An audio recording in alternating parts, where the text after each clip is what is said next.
we're planning once more another voyage of adventure, this time Africa. From Antwerp, Belgium to Paris, through France and Spain to the Straits of Gibraltar, and then down across the vast continent of Africa to the Indian Ocean. We had received the necessary permits from the British, French, and Belgian governments. We were awaiting in Antwerp the arrival of our trucks by freighter from New York. For 18 months, these trucks were to be our living quarters. Loaded with supplies, they weighed 6 tons apiece. A few hours later, we had the honor of being received in the Royal Palace in Brussels by the King and Queen of Belgium. King Leopold, himself a keen photographer, minutely inspected our trucks and especially our photographic equipment. Queen Astrid talked graciously to Mrs. Dennis. Little we knew that barely a few weeks later, we were to hear in the center of Africa the tragic news of Queen Astrid's death. The hour of our official departure had come. The last interviews were given, the last photographs taken, and we were on our way. The Place de la Concorde in Paris, gray on this February morning, bitterly cold on the windswept mountains of Spain, and now the famous Rock of Gibraltar faced us across the bay. We were on the docks of Algeciras, and again our truck short crossing of the straits, which would take us to Spanish Morocco. A week after leaving Brussels, we were on African soil. Ceuta, where we land, has modern docks and a modern ramp to lead into the ancient city. But soon we strike inland and enter another world. We are approaching the sacred city of Moulay Idris. It is the time of the Grand Moussem, a famous yearly Mohammedan festival.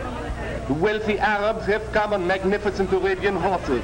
Pilgrims flock into the city in thousands, and already the fantasias have begun. See them go. The finest horses and the finest horsemen in the world. Within the city, the crowd overflows everywhere. The rooftops are crowded. Thousands pour through the narrow archways into the marketplace. It is with difficulty that we make our way through the crowd and that Roy Phelps takes his pictures.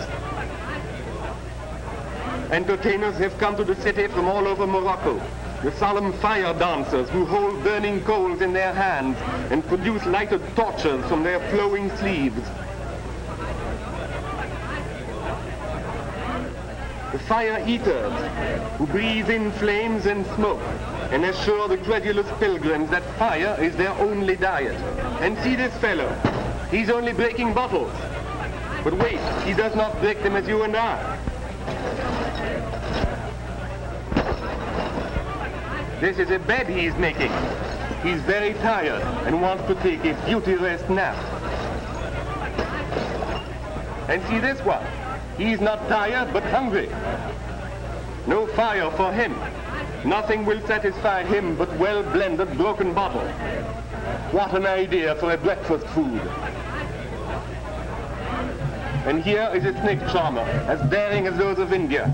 This is the African black cobra, as vicious and as deadly as the Indian cobra. Drums and flute provide the hypnotic music.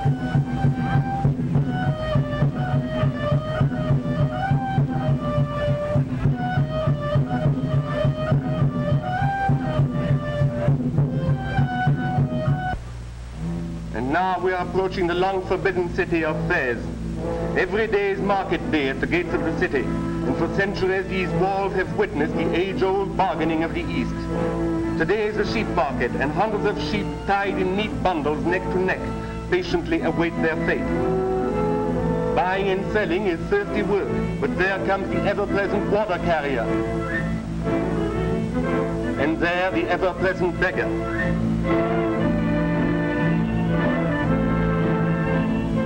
Through the ancient gates we enter into the city.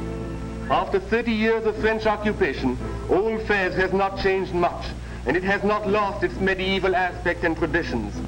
Its guilds of artisans still do their painstaking work by hand in small and dimly lighted workshops. This is a copper worker's shop, one of many hundreds.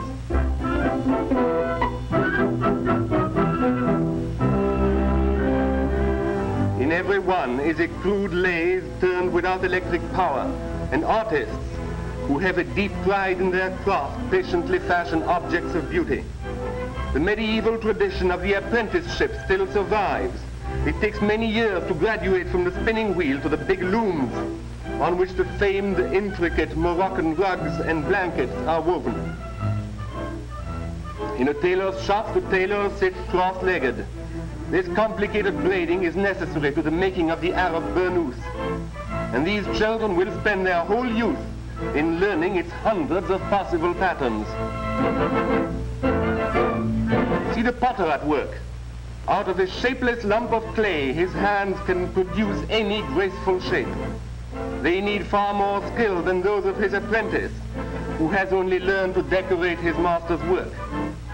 Someday, no doubt, the narrow streets will make way for wide arteries with clanging streetcars and motor buses. Power lines will run everywhere. The children will be taken out of the dark little workshops and sent to school. But much of the charm of Fez will be gone as well as its squalor. There will remain only its gorgeous mosaic gates and its lovely minarets to bear witness to its colorful and fascinating past. A formidable barrier of mountains separates the fertile plains of Morocco from the barren wastes of the Sahara Desert. Here, in Africa, are huge cedars and pines, and often heavy snow. We had left Europe in winter and had had bitterly cold nights in the mountains of Spain. We were back again in snow and ice, and in our first camp in the Atlas, the water in our radiators froze, and we had to chip ice off the windshields.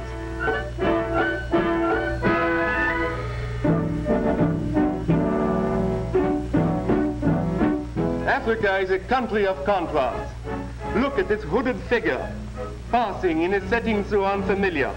Look at the telephone lines, for we are still on a thoroughly modern road, the military road across the Atlas Mountains, superbly engineered and built by the French Foreign Legion for the opening up of France's huge African empire. Away once more, we are now swiftly going down the southern side of the mountain range. We learn to appreciate good hydraulic brakes on roads like these. In less than 4 hours, we will pass from a temperature well below freezing to the almost intolerable heat of the desert. At 6 in the morning, we were struggling in snow and ice. At 11, we are in the Ziz Valley, and the temperature has reached 110.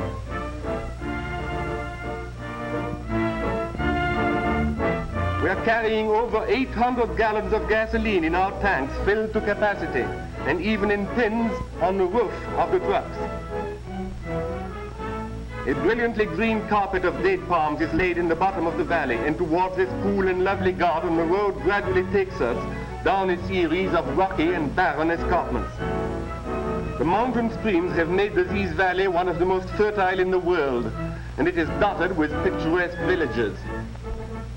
The rivers on the southern side of the Atlas Mountains never reach the ocean.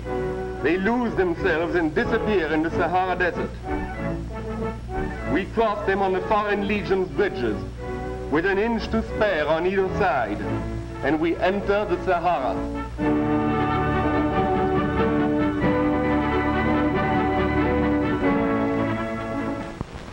Reject from your mind all you ever heard about the Sahara being just one huge ocean of sand.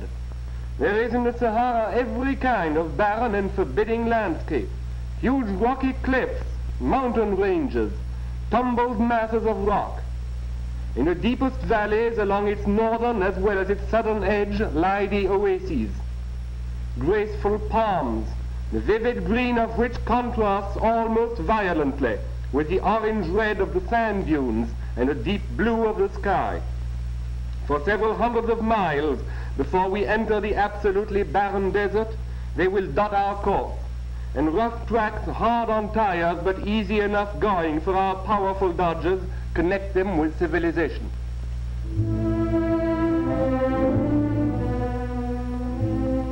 The oasis villages still cling to the sides of the mountains. In the coolness of the morning, there is busy activity on the roofs. Even the goats live on the roofs. There is the mosque.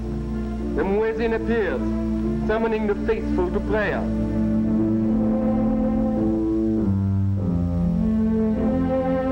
The sun soon beats down unmercifully on the narrow streets, but there is cool shade along the mud walls and in the dark and crooked passages.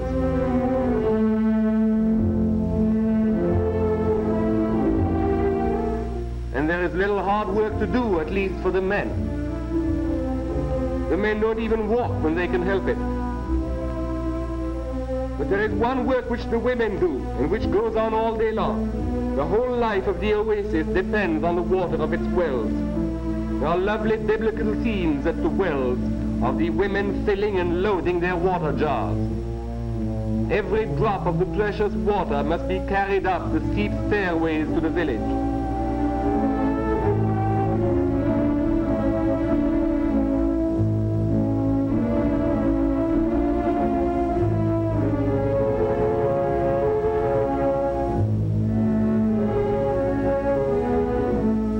Throughout the midday hours, the camels chew.